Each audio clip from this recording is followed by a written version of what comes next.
ఇది రివ్యూ కోసం మేము యాక్షన్ ప్లాన్ తయారు చేసుకున్నాం.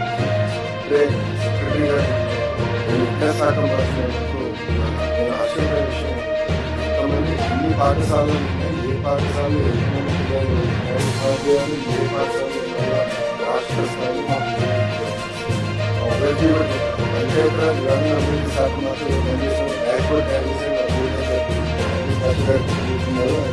స్టాఫ్ 3 నెలలు తయారు చేసి దాని కారణం కనీసం బేస్ ఉంది, డేటా బేస్ లేదు.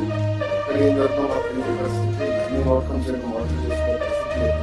మన ప్రయాణం అక్కడి నుంచి ప్రారంభించాం. నేను డిపార్ట్మెంట్ లో నేను పదే ఒక మాట, ఏ నిర్ణయం తీసుకోవాలి మన సొంత బాబులో బాబు వాళ్ళ జీవితం ఆ నిర్ణయం పైన ఆధారపడి అది గుర్తు పెట్టుకుని మీరు నిర్ణయం తీసుకోవాలి.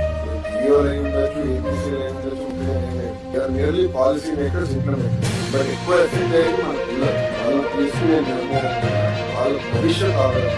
ఎప్పుడు ఏ పాలసీ మేకర్ ఏ నిర్ణయం సెక్రటరీ గారు కమిషనర్ పిల్లల్ని మన సెంటర్ ఆఫ్ యూనివర్సిటీ పెట్టి ఆలోచించారు.